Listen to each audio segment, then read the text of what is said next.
Hello guys, today we are going to discuss about the quinolones and the fluoroquinolones group. So these are bactericidal drugs. So first drug is quinolones. The first generation was the nalidixic acid, which was moderate activities over the gram-negative bacilli only, and it was not well distributed drug. So then the fluorine group is added with the quinolones and become the fluoroquinolones, our main group.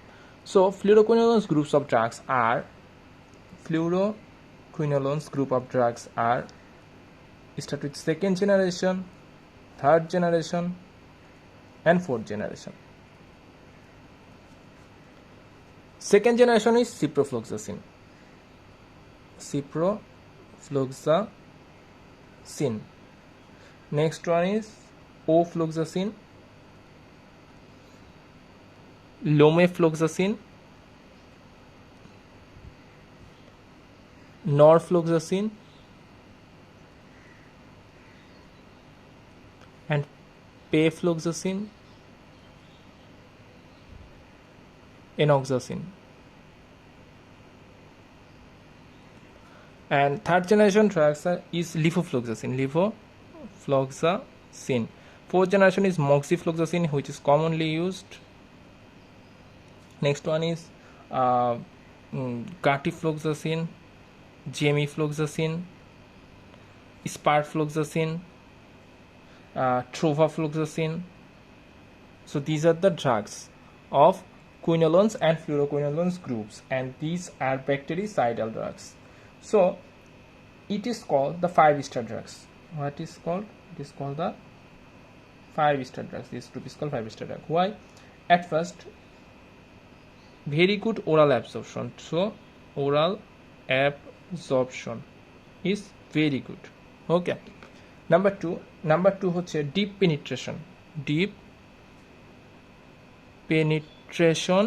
to the tissue, so kill the bacteria. Number 3 হচ্ছে broad spectrum. Number 4 হচ্ছে high potency and very low side effects, so safety profile is good.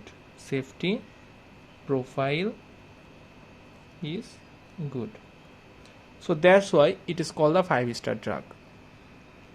Now the mechanism of action.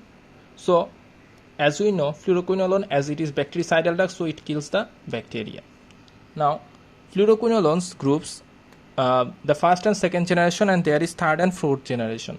So it how it works. At first there are two enzymes. One is topoisomerase 2, which is also called DNA guidase, and another one is topoisomerase 4.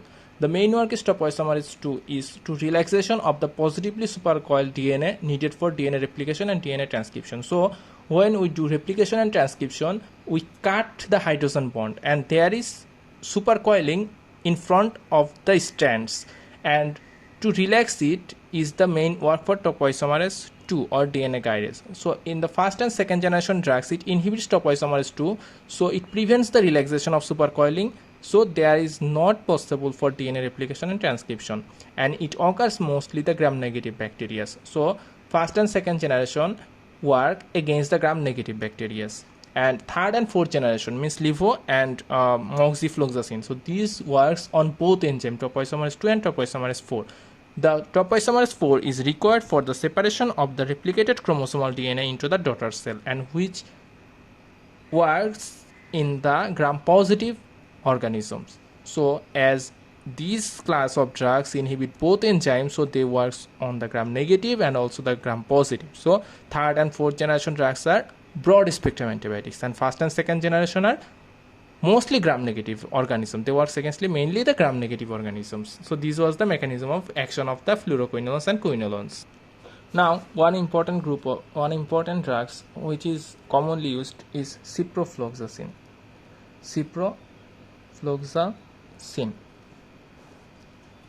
So ciprofloxacin, they works against gram-negative bacilli. So these are the bacilli, and these are gram-negative. So ciprofloxacin works on gram-negative bacilli, and they works also gram-positive cocci, but not that much. And to atypical organism like mycoplasma,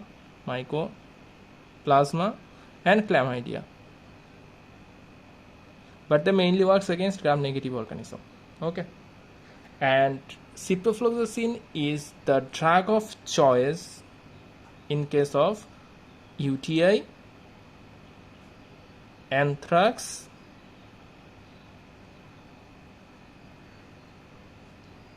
and diarrhea. It means the traveler's diarrhea,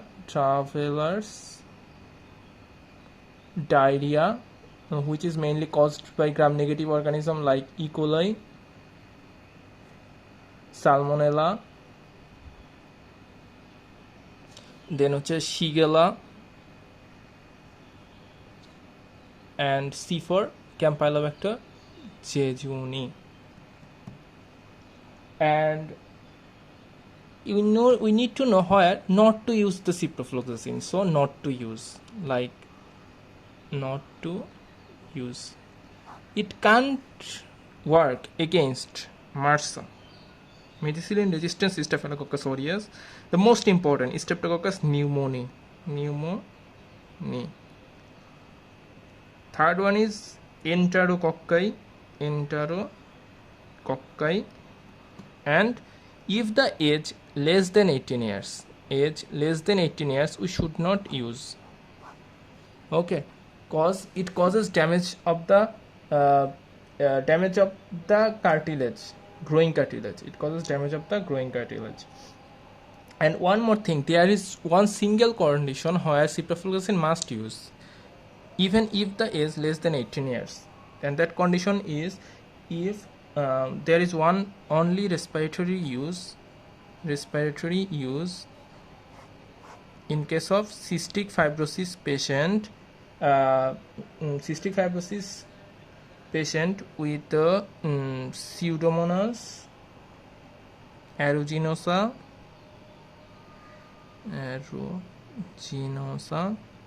chest infection. If the cystic fibrosis patient have Pseudomonas aeruginosa chest infection, in that case only we use ciprofloxacin.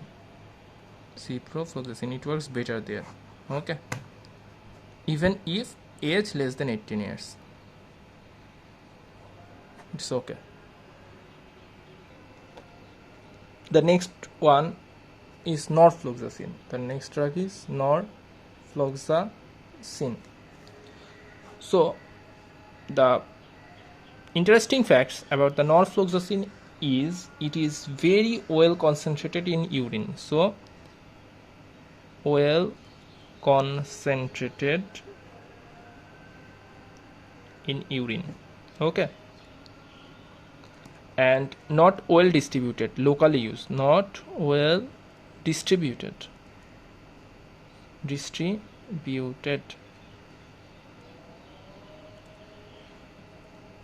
It acts locally in kidney. So in the disease like UTI or cystitis, so the disease like UTI or cystitis, we can use norfloxacin. So in cystitis we can use norfloxacin as it acts better there, so as it acts locally. Our next drug is levofloxacin. The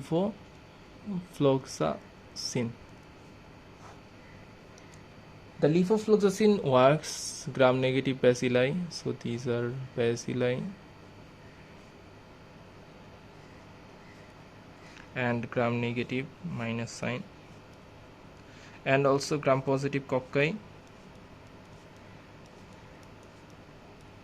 including Streptococcus pneumoniae, which mainly causing the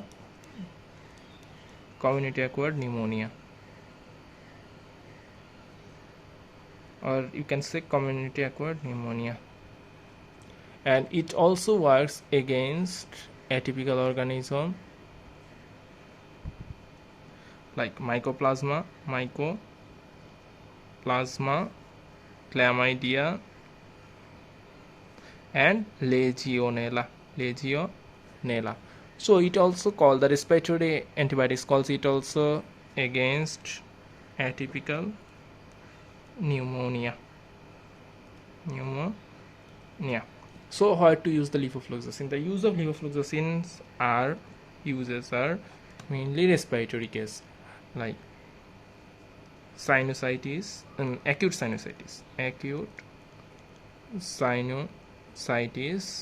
Next one is acute exacerbation of chronic bronchitis. Number 3, acute exacerbation of the chronic bronchitis. Number 3 হচ্ছে pneumonia, which may cause community acquired pneumonia or hospital acquired, means cause the nosocomial pneumonia.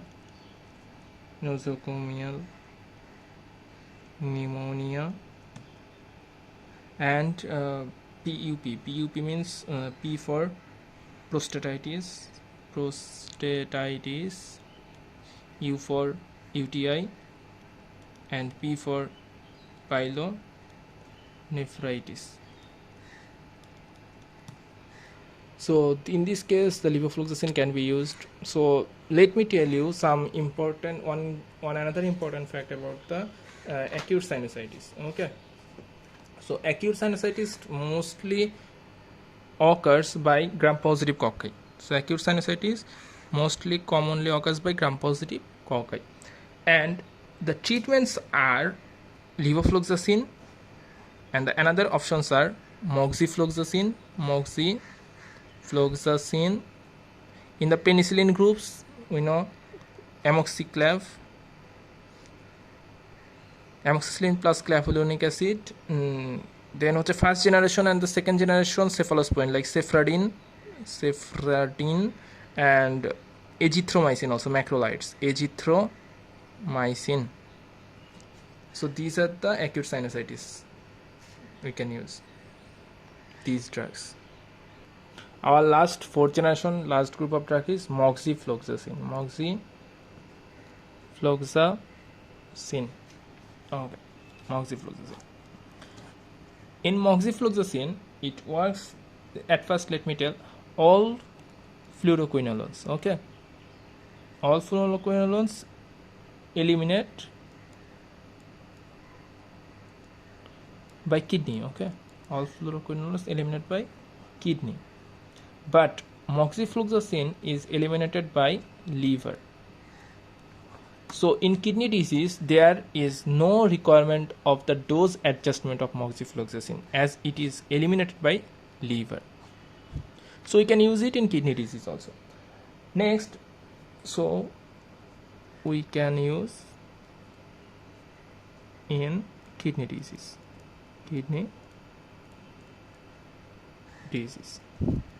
Now what are the spectrum? Moxifloxacin can act against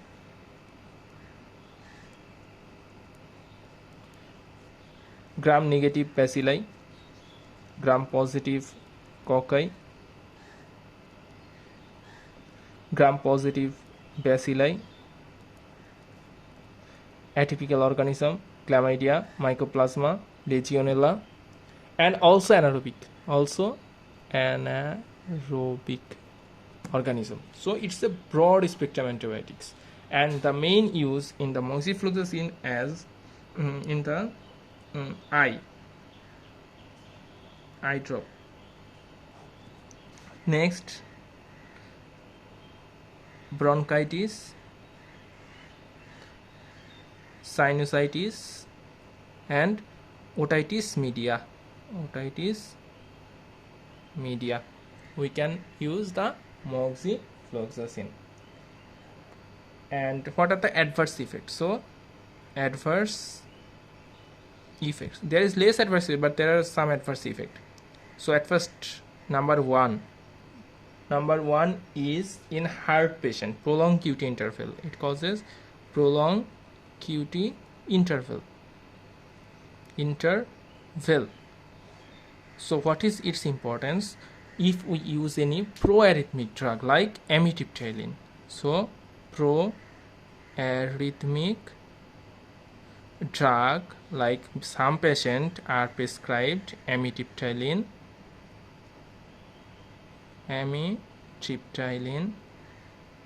So if they are using amitriptyline and for any like frontal sinusitis or for any sinusitis is diagnosed, and if we use moxifloxacin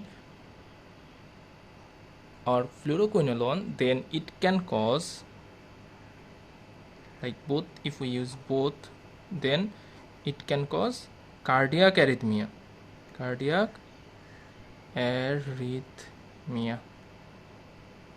So to know the adverse effect, it is the mainly clinical importance of this adverse effect. Number two is pregnancy. So pregnancy is contraindicated. We can give fluoroquinolone in pregnancy. Number 3 is if the child less than 18 years. If the child less than 18 years, it causes damage of the growing cartilage. Damage of growing cartilage. And number 4, in elder patient, or not elder, young patient, it causes tendinitis, severe tendinitis and tendon rupture. And ciprofloxacin can cause, it is Cipro, which can cause hemolytic uremic syndrome in case of E. coli, and Clostridium difficile induced diarrhea. So you need to know about ciprofloxacin use. It can cause diarrhea, it can cause hemolytic uremic syndrome. So Clostridium difficile, it is one of the most nasty organism. So there is a note about Clostridium difficile. It causes pseudomembranous colitis, and the antibiotic does not work against Clostridium difficile is which start with the C, Clostridium C, and the antibiotic C, they match, they does not work. I am just burning that. It start with C. So which are the antibiotics? There are 4 antibiotics. One is ciprofloxacin. Number 2 is Clinda. Number 3 is Calithromycin,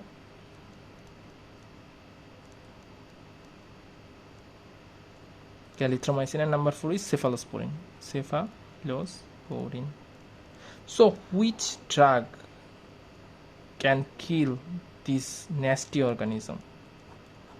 So at first, metronidazole. It is the treatment of Clostridium difficile. Metronidazole. If metronidazole does not work, then we can use vancomycin.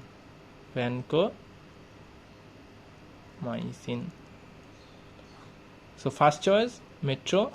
Next, if does not work or resistant, then vancomycin.